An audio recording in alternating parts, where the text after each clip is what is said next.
হেই everyone, pineapple দিয়ে আজকে নতুন একটা ডেজার্ট তৈরি করে দেখাবো, যেটা খেতে অনেক বেশি ইয়াম। বাসায় যেসব ইনগ্রিডিয়েন্ট সাধারণত থাকে সেগুলো দিয়েই এই ডেজার্ট রান্না করা যায়, তাই এটা বানাতে এক্সট্রা অনেক বেশি খরচ পড়ে না, আর বানানোটাও অনেক বেশি ইজি।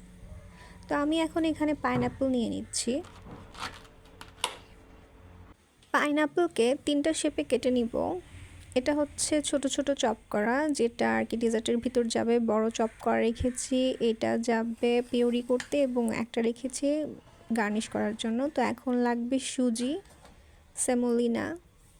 সুজির দানাগুলো বড় বড় লাগবে, এরকম দেখে সুজিগুলো নেবেন।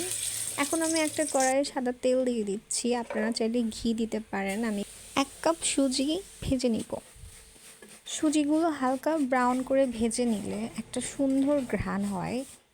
আমি কি কি ইনগ্রেডিয়েন্টস কতটুকু ব্যবহার করেছি এবং কী কী ইনগ্রেডিয়েন্টস ব্যবহার করেছি প্লিজ আপনার ডিসক্রিপশন বক্সে দেখে নেবেন। এই পর্যায়ে আমি দিয়ে দিচ্ছি পাইনাপল পিউরি। এখন একটু সামান্য পানি দিতে হবে, সব কিছু যেন একসাথে সেদ্ধ হয়ে যায়।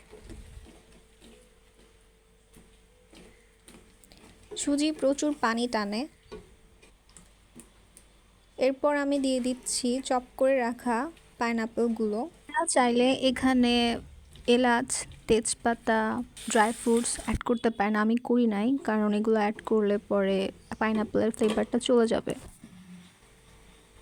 আমার কাছে এরকম খেতেই ভালো লাগে। তো এই পর্যায়ে আমি ভেজে নেওয়ার পর কিছুটা পানি এবং দারচিনি অ্যাড করে দিলাম, এবং কিছুক্ষণ পর বলক আসলে আবার এর মধ্যে আমি চিনি অ্যাড করে দিব। আপনারা আপনাদের স্বাদ মতো চিনি অ্যাড করে নেবেন। তারপর দিয়ে দিচ্ছি বাদাম কুচি। দেখেন সুজিটা অলমোস্ট সিদ্ধ হয়ে গেছে। এই পর্যায়ে আমি কিছুক্ষণ নাড়তে থাকবো, এবং নাড়তে নাড়তে এরকম আঠালো টাইপের হয়ে আসলে পরে তখন বুঝতে হবে যে অলমোস্ট হয়ে গিয়েছে। তারপর আমি প্লেটিং করে নিচ্ছি। এইটার টেস্ট অনেকটা ক্যান্ডির মতো।